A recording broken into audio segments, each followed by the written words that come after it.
1 week that changed love. Have you ever woken up next to someone you love and felt tired before the day even started? Not tired in your body, but tired in your chest, like your heart had been carrying a backpack all night.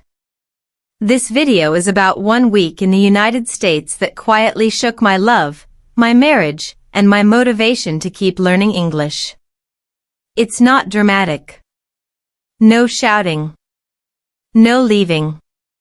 Just the kind of emotional weight that makes people slowly give up on language, on connection, on themselves, without even noticing. That week started with hope. New place. New air. New chances. I told myself, this is America. Things should feel bigger here. Bigger dreams. Bigger love. Bigger motivation to practice English every day. But the truth was smaller and more fragile. 1 week in, my marriage felt like a glass cup sitting at the edge of the table. Still standing. Still whole. But one tiny move away from falling. You might recognize this feeling. When you're trying to learn English, your brain is already tired. When you're trying to keep a relationship alive, your heart is already busy. Put those two together, in a foreign country, and suddenly everything feels slower. Your listening gets worse. Your speaking freezes. Your emotions leak into silence. Scientists actually have a name for this. Cognitive overload. When your brain is handling too many new things at once, it starts protecting itself by shutting down effort. That's when people quit, not because they're weak, but because their system is overwhelmed. In my case, the overload showed up in small moments. At breakfast, we spoke less. Not angry. Just quiet. At night, we scrolled on our phones instead of talking. When she said something in English to a cashier and smiled, I felt proud and strangely distant. When I tried to answer in English, my sentences came out slow and broken. Sorry. I mean, give me a second. That sentence followed me everywhere. Not just in English, but in love. Marriage doesn't usually crack from big fights. It bends under unspoken pressure. Psychologists say emotional distance often grows when couples stop repairing small moments. A missed joke. A misunderstood tone. A tired response. In a new country, those moments multiply fast. Add a second language, and even love needs subtitles. Here's the strange part. This week didn't make me hate English. It made me afraid of it. Afraid that my slow listening and careful speaking were somehow slowing down my relationship too. Like English was a wall between us, not a bridge. That fear is common. Studies on adult language learners show emotional stress directly reduces listening comprehension and speaking confidence. Your brain hears less clearly when your heart feels unsafe. But this story isn't about giving up.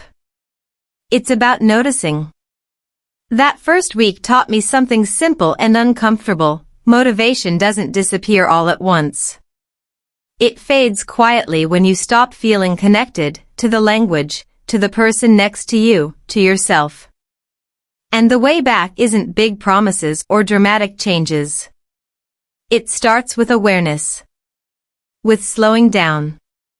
With saying one honest sentence, even if it's broken English or broken emotion. That week in America didn't fix my marriage. It revealed it. And sometimes, seeing clearly is the most hopeful beginning you can have.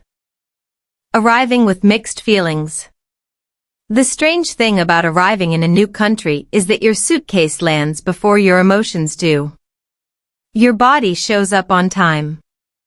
Your heart lags behind, dragging old worries through a shiny new airport. That was me during that first week in the US, standing under bright lights, smiling politely, while inside I felt like someone had pressed the pause button on my feelings. On the surface, everything looked fine. We had plans. We had schedules. We even had a small list of English phrases we promised to practice together. Simple ones.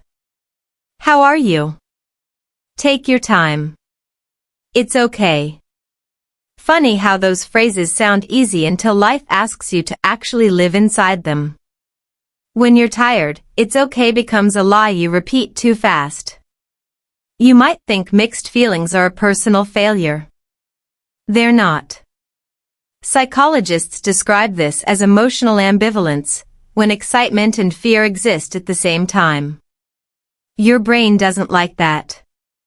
It wants one clear label. Good or bad. Safe or dangerous. When it can't decide, it drains your energy instead.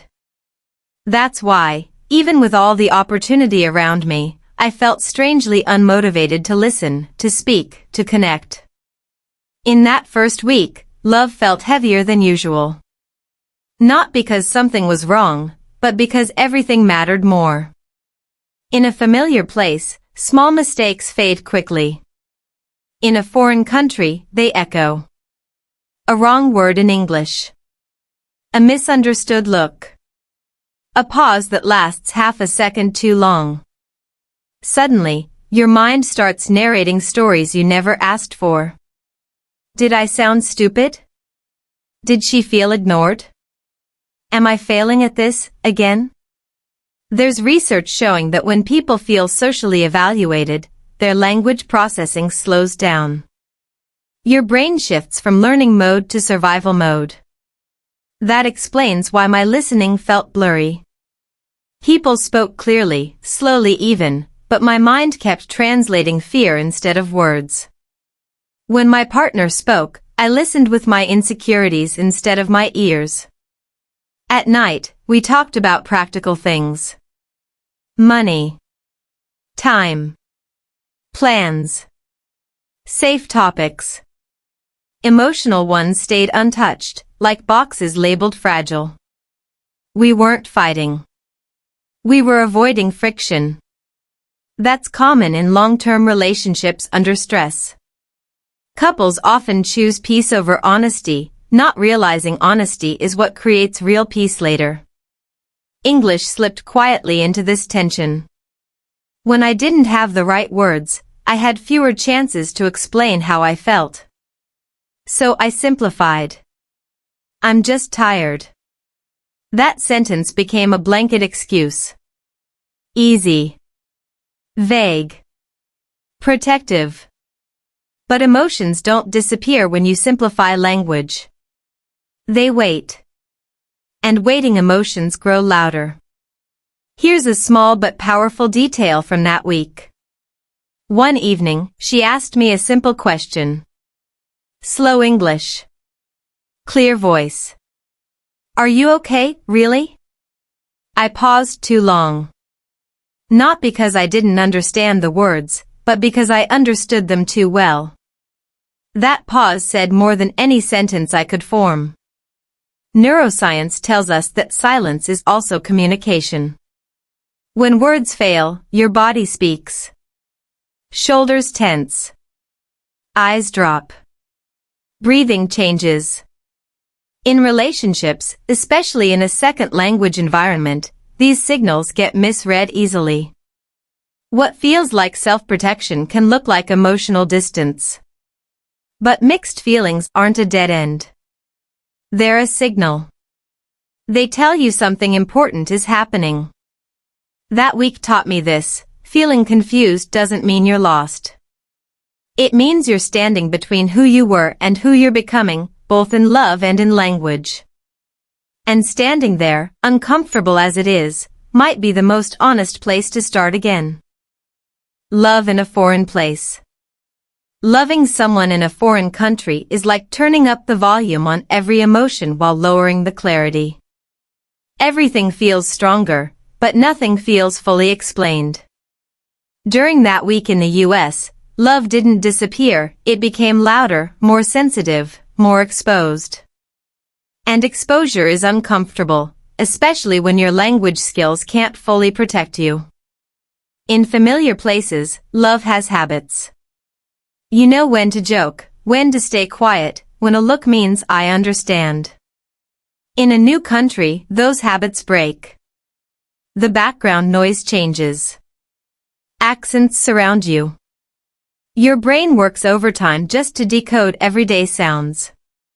According to cognitive science, when your working memory is busy processing language, it has less capacity to regulate emotions. That's why small relationship moments suddenly feel intense. You're not overreacting. Your brain is just overloaded. I remember walking with her down a quiet American street. Trees. Clean sidewalks. Calm.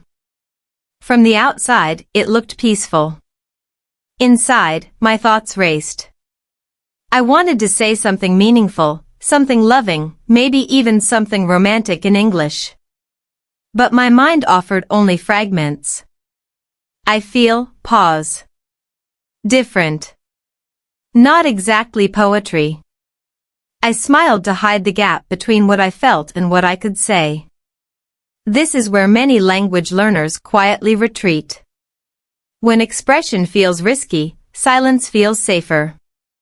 Studies show that adults learning a second language often avoid emotional topics because mistakes feel more personal. Grammar errors are one thing. Emotional errors feel like rejection.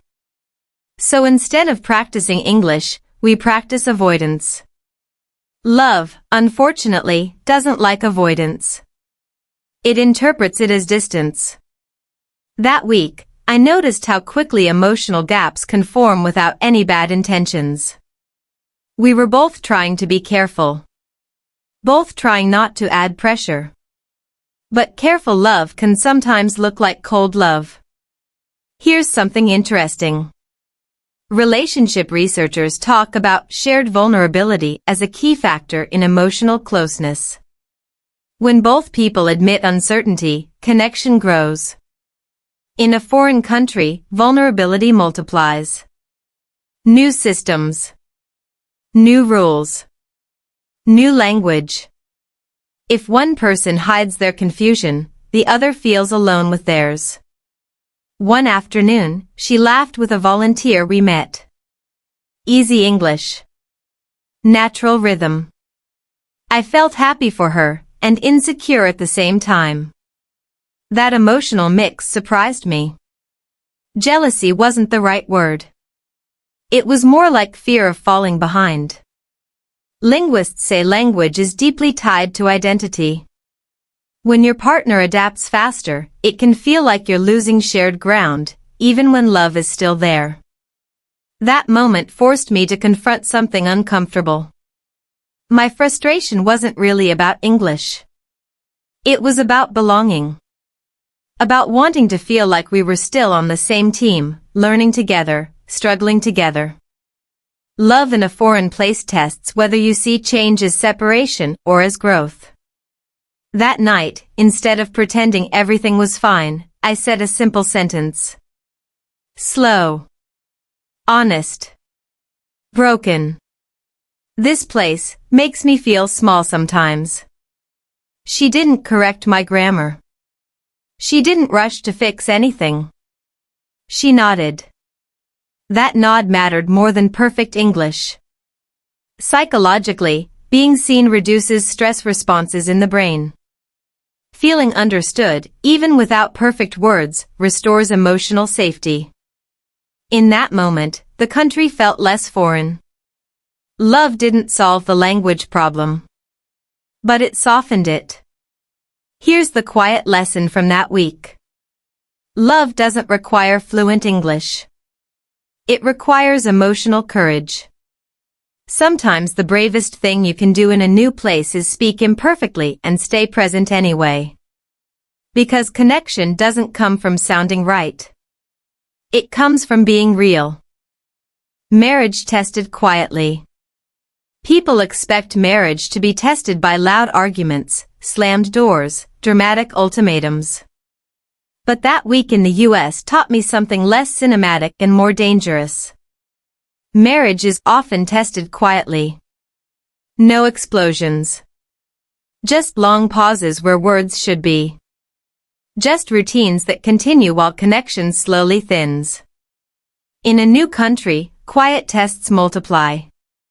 You wake up together, but your minds are already busy translating the day ahead. Signs. Forms. Conversations. Your brain burns energy early, and by the time emotions ask for attention, there's not much left. Neuroscientists call this decision fatigue. When it builds up, people default to emotional shortcuts, withdrawal, silence, avoidance. That's what happened to us. Not because we didn't care. Because caring required effort we didn't think we had. We spoke in logistics. What time? How much? Where next? Useful English. Safe English. But marriage doesn't survive on useful language alone. It needs emotional language, and emotional language is the hardest to access when you're tired and insecure. There was one morning when we sat at the same table, coffee cooling between us. I wanted to ask how she was really feeling. But my mind hesitated. Not just because of English. Because asking opens a door. And doors, once open, ask you to stay. When you're unsure you have the energy to stay, you avoid opening them. Relationship psychology shows that emotional withdrawal often begins with good intentions. People pull back to prevent conflict, not realizing that absence communicates more than any argument. In a second language environment, that withdrawal feels justified. I'll talk later. When my English is better. When I feel stronger. But later has a way of stretching out. What made this week different was noticing the pattern while it was happening. Usually, people recognize distance months later, looking back with regret. But there, in that quiet American kitchen, I felt it forming in real time. The silence wasn't peaceful. It was protective. And protection, when overused, becomes isolation. English played a strange role here. When I spoke slowly, choosing words carefully, I felt exposed. When I stayed silent, I felt safe but disconnected. Studies on communication anxiety show that people often choose emotional safety over relational growth when stressed. That choice feels logical in the moment. It feels terrible afterward. One evening, she asked me why I'd been so quiet. Not accusing. Just curious. I almost answered with another practical excuse. Tired. Jet lag. Too much thinking. Instead, I tried something harder.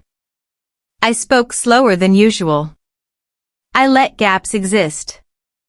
I'm scared that if I say the wrong thing, I'll make this harder.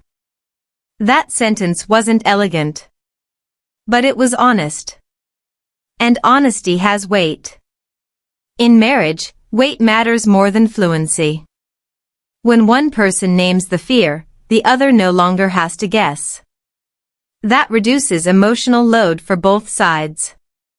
Therapists call this emotional labeling.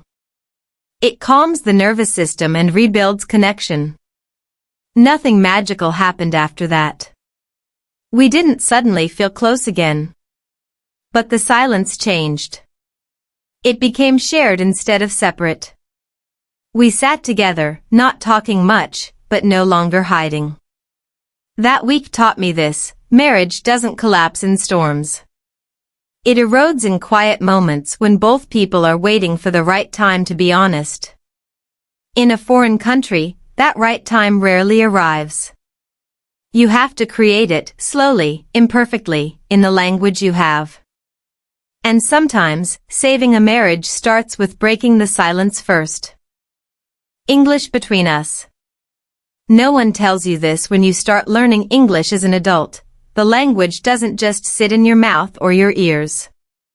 It quietly stands between people. That week in the US, I felt English like a thin glass wall, transparent, almost invisible, but solid enough to change how we touched each other emotionally. English wasn't the enemy, but it became a filter. When I felt something deeply, it had to pass through vocabulary, grammar, pronunciation, and confidence before it reached her. Most feelings didn't survive the journey intact. So I simplified them. I shrank them. It's fine. I'm okay. Don't worry. Easy sentences. Low risk. Emotional fast food. Linguists talk about something called emotional granularity, the ability to describe feelings with precision. The more precise your language, the better you regulate emotions. In your first language, you have thousands of emotional shades. In English, maybe you have 5. Happy. Sad. Tired. Stressed. Fine.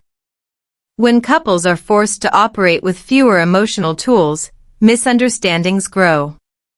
Not because love is weaker, but because expression is poorer.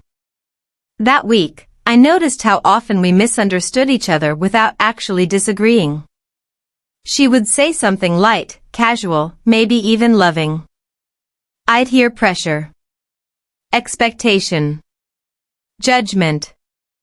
Not because of her tone, but because my brain was already tense from processing English all day. Neuroscience confirms this. Under language stress, the brain's threat detection system becomes more active. You interpret neutral signals as negative ones. There was a moment in a grocery store. Simple place. Bright lights. She asked, "Can you get the milk?" Normal sentence. Easy English. My chest tightened anyway. Not because of milk. Because my mind heard, "Why aren't you faster? Why are you behind?" That's what stress does. It writes its own subtitles. Marriage counselors often say conflict isn't about what's said, but what's heard. In a second language environment, what's heard is often fear wearing the mask of words. And fear makes people defensive. Defensive people don't practice language. They retreat into silence or irritation. Here's the twist. English also gave us a strange gift. Because my English was slower, I had to pause. And in those pauses, I started noticing her reactions more clearly. Her face. Her breathing. Her patience. When I stopped rushing to sound normal, I began listening better, not just to English, but to her. One night, I tried something different. I told her, in very simple English, sometimes. English makes me feel far from you. I expected confusion. Or correction.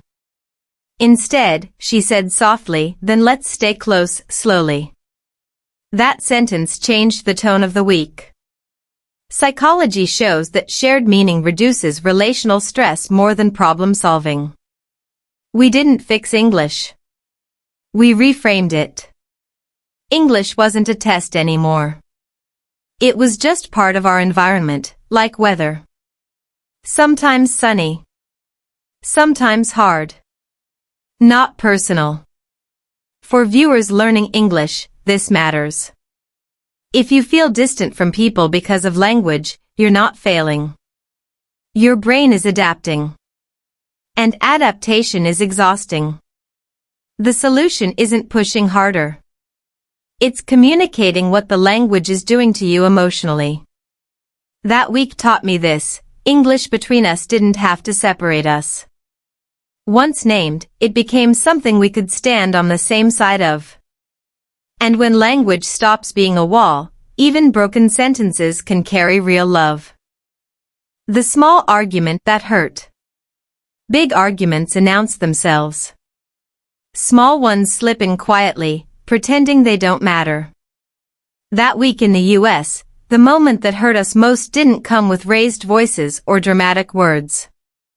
It came from a tiny disagreement that lasted less than 5 minutes and stayed in my body for days. It started over something almost stupid. A plan. A time. A misunderstanding about where we were supposed to go. Simple English. Simple situation. I thought I understood. She thought I wasn't listening. We both thought the other one didn't care enough to try harder. No one was right. No one was wrong. But something sharp passed between us. Psychologists call this a microconflict. On its own, it's harmless. But when emotional reserves are low, microconflicts hit old wounds. Your nervous system reacts as if the problem is bigger than it is. Heart rate increases. Muscles tense. The brain shifts into defense mode. In a second language environment, that reaction intensifies because clarity feels fragile. What hurt wasn't the disagreement. It was the story my mind attached to it. If I can't even understand this, how am I supposed to survive here? How am I supposed to be a good partner? That's the danger zone. When language difficulty becomes self-worth. Studies on adult learners show that repeated small failures can trigger identity threat, the feeling that you're not competent, not enough. I remember going quiet after that argument. Not because I wanted to punish her. Because my brain shut down. Silence felt like the only safe response. But silence after conflict sends a message whether you intend it or not. It says, I'm gone for now. And in relationships, temporary absence can feel permanent.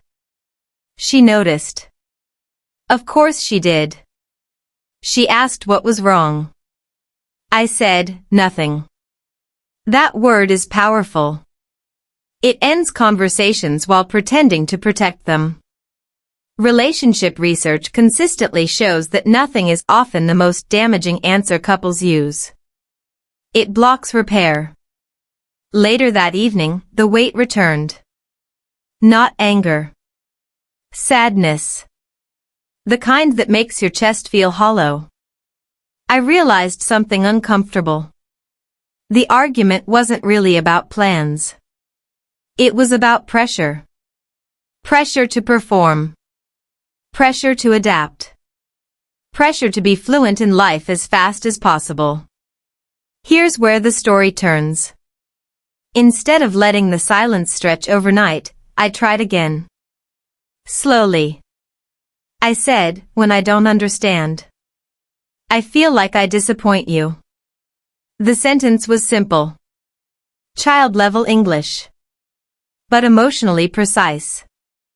That's emotional granularity at work, even with limited vocabulary. Her response was immediate. I'm not disappointed. I'm just tired too. Two tired people. Same side. That reframing mattered. Therapists say conflict de-escalates fastest when both partners name shared stress instead of opposing positions. It resets the nervous system. The small argument didn't disappear. But its meaning changed. It stopped being proof of failure and became evidence of strain. Strain can be rested. Failure feels final. For English learners watching this, take this with you. Small mistakes don't hurt relationships. Unspoken meanings do. If you can't explain everything, explain the feeling behind it. Feelings don't need perfect grammar. They need timing and courage. That week taught me that love isn't damaged by small arguments. It's damaged when those arguments become silent conclusions about who you are. And sometimes, the bravest repair is saying one slow, honest sentence before the night ends. Almost losing the connection. There's a moment in every relationship where nothing is technically wrong, but everything feels slightly off. That was the moment I feared most during that week. Not the argument. Not the silence. But the quiet realization that connection can fade without anyone doing anything bad. We were still together. Still polite. Still functional. And that's what scared me. Because functional love can survive for years without being alive.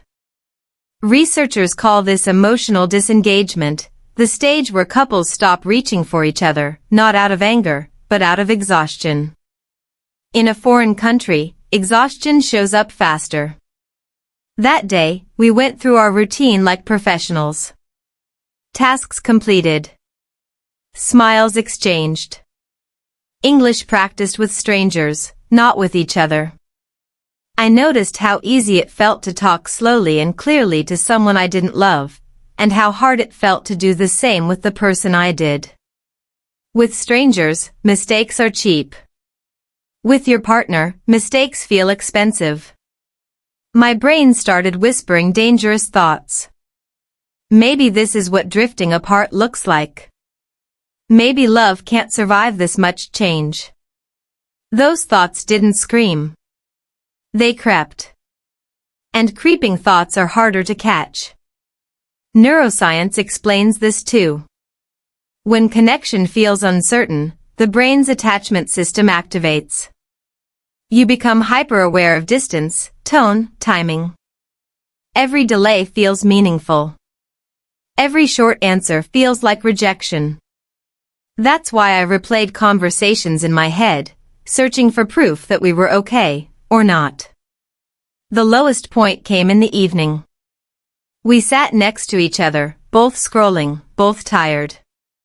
I realized I hadn't touched her hand all day. Not intentionally avoiding. Just forgetting. That scared me more than any fight.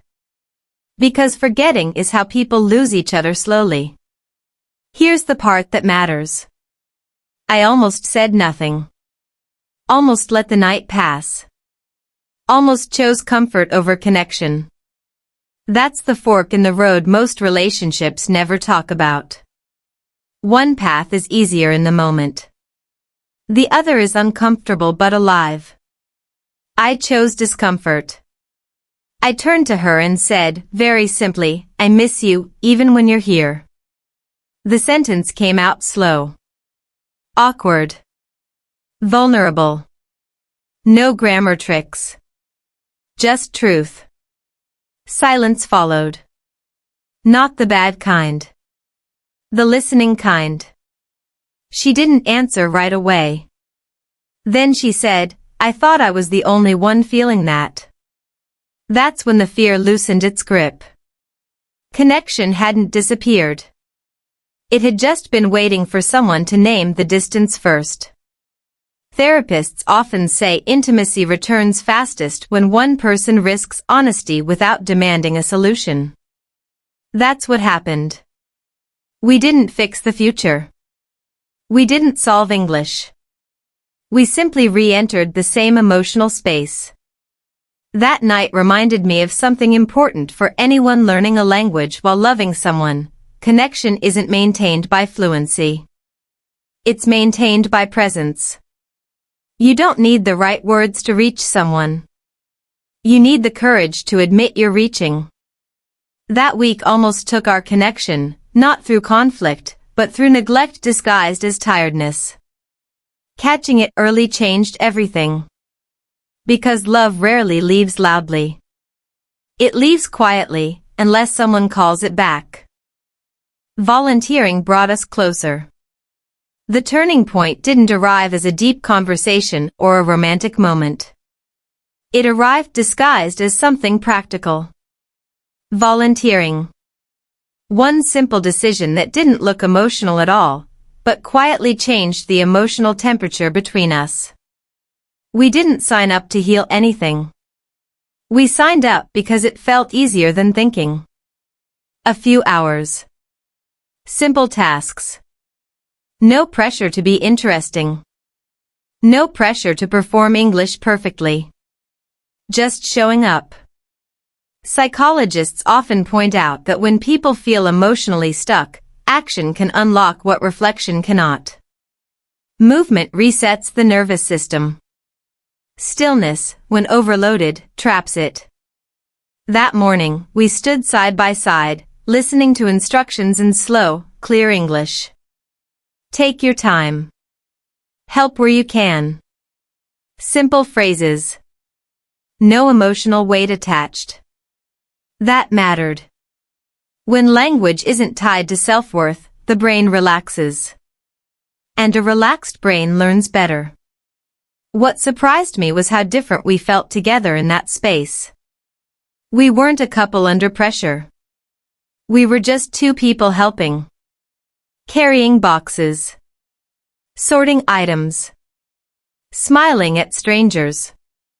Shared tasks create what psychologists call behavioral synchrony. When people move together toward the same goal, emotional alignment often follows naturally. English came out differently too. Slower. Softer. Less guarded.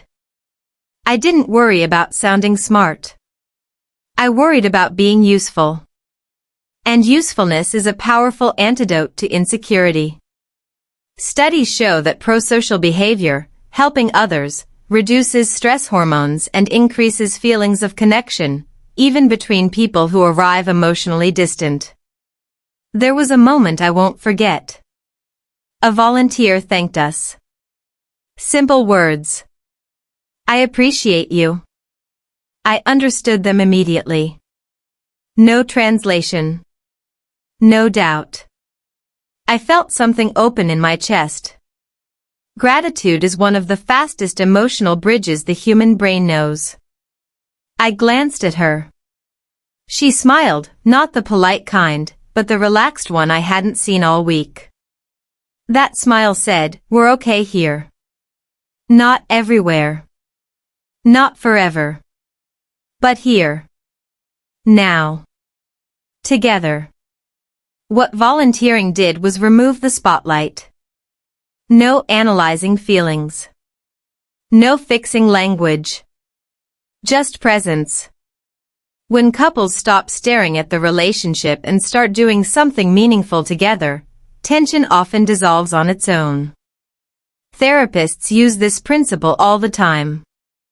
Shared purpose rebuilds connection faster than endless discussion. That afternoon, we talked more. Not about problems. About people we met. About small moments. English flowed without force. Not perfect. But alive. Language stopped being a test and became a tool again. That week taught me something powerful. You don't always heal love by talking about love. Sometimes you heal it by helping someone else carry something heavy. In that space, your own weight feels lighter. Volunteering didn't fix everything. But it reminded us who we are when we're not afraid. And that reminder was enough to bring us closer again. Real English, real emotions. Something shifted after that day. Not loudly. Not magically. But clearly. English stopped feeling like an exam and started feeling like a background soundtrack again. And when that happened, emotions had more room to breathe. Real English doesn't show up when you're trying to impress. It shows up when you're busy living. That week, I noticed my listening improved not because people spoke slower, but because I was less tense. Neuroscience backs this up. When stress drops, the brain's auditory processing improves. You literally hear better when you feel safer. We talked while walking. No eye contact pressure. No expectations. Just movement and words. This reminds me of home. I like it here. I'm still scared sometimes. Simple sentences. Honest ones. These weren't textbook phrases. They were survival language. And survival language sticks. I realized something important for anyone practicing English. Emotional relevance accelerates learning. When words are tied to real feelings, memory strengthens. That's why I remembered phrases from that week better than anything I studied before. My brain cared. There was a moment when she corrected my sentence gently. No tension. No ego.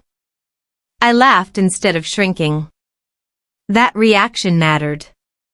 Studies on language anxiety show that when learners feel emotionally supported, correction no longer triggers shame. It triggers growth. English also helped us name things we'd been circling around.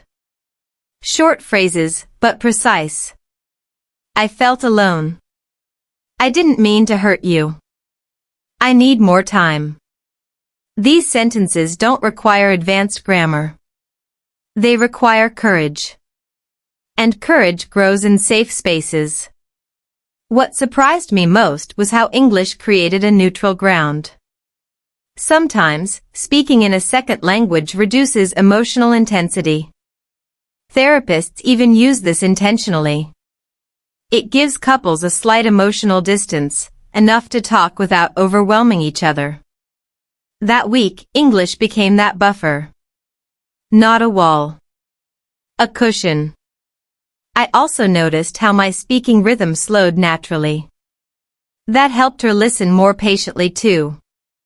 When one person slows down, the other often mirrors it. Communication synchronizes. That's basic human behavior. Slow speech invites slow thinking. Slow thinking invites understanding. For viewers practicing English, here's the takeaway. You don't need dramatic conversations to improve. You need real ones. Talk while doing something. Walk. Cook. Help. Let English exist inside life, not outside it. That week taught me that language grows fastest where emotions are allowed, not avoided. When you stop forcing English, it starts carrying what matters. And when words finally match feelings, even roughly, connection feels real again. Family slowly healed. Healing rarely announces itself. It doesn't say, today is the turning point. It just starts happening while you're busy doing normal things. That was the quiet miracle of the end of that week. Our family didn't suddenly feel perfect. It felt softer. And softness, after tension, feels like relief. We began checking in without making it a big deal. Short questions. How's your energy? Do you want quiet or company? These are small sentences, but they prevent misunderstandings before they grow. Family therapists often emphasize micro check-ins as one of the strongest predictors of long-term connection. You don't wait for problems. You sense them early. English still wasn't fluent. But it was shared. When I struggled to find a word, she waited. When she searched for one, I didn't rush her. That mutual patience mattered more than progress charts. Studies show that perceived support increases resilience more than actual skill improvement. Feeling supported makes you braver. I noticed how my body changed around her. Shoulders dropped. Breathing slowed. That's the nervous system signaling safety. Love isn't just emotional. It's physiological. When the body feels safe, the mind opens. That's why listening became easier. That's why speaking felt less heavy. One evening, we laughed at something small. A misunderstanding that would have hurt days earlier. Laughter released the leftover tension. Psychologists say shared laughter re-regulates emotional bonds. It reminds the brain, we belong together. Family healing isn't about fixing every issue. It's about restoring the sense that you're on the same side again. That week in America didn't erase challenges. It reminded us how to face them together. If you're learning English while trying to keep relationships strong, remember this: healing doesn't require perfect sentences. It requires consistent care. Sometimes, the family doesn't heal because problems disappear. It heals because patience returns. What I learned about giving. I used to think giving meant having something extra. Extra time. Extra energy. Extra confidence. That week in the US taught me how wrong that idea was. Giving, it turns out, often begins when you feel empty and choose to show up anyway. Before, I waited to feel ready. Ready to speak better English. Ready to be more patient. Ready to be a better partner. Readiness felt responsible. But psychology tells a different story. Motivation often follows action, not the other way around. When you wait to feel full before giving, you can stay empty for a long time. That's what volunteering revealed. I didn't arrive with enthusiasm. I arrived tired. Emotionally thin. Unsure. And still, the act of giving time, attention, small effort, changed my internal state. Research on prosocial behavior shows that helping others activates reward circuits in the brain, even when the helper starts out stressed. The brain releases oxytocin. Connection chemicals. Trust chemicals. The body relaxes before the mind catches up. That lesson extended into my marriage. I stopped waiting to feel confident before reaching out. I started giving first. A question. A touch. A moment of listening without planning my reply. In English, my sentences stayed simple. Tell me more. I'm here. I want to understand. These phrases don't sound impressive. But emotionally, they're rich. Giving also meant giving up something, control. I gave up trying to manage how I was perceived. In language learning, control feels tempting. You want to avoid mistakes. Avoid embarrassment. But control blocks growth. When I allowed myself to sound imperfect, communication became warmer. Warmer communication invited more connection. Connection reduced fear. Fear had been the real obstacle all along. There's a concept in psychology called behavioral activation. When people feel low, therapists encourage small, meaningful actions rather than deep analysis. That week, giving was my activation. Not heroic. Not dramatic. Just consistent. And consistency builds trust faster than intensity ever could. I also learned that giving doesn't drain you the way fear does. Fear leaks energy constantly. Giving focuses it.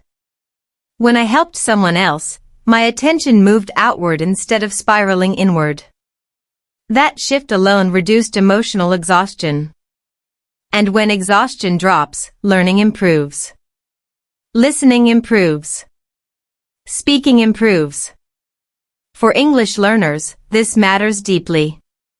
If you feel stuck, stop asking, how do I improve my English? And ask, how can I use my English to give something small today? Help.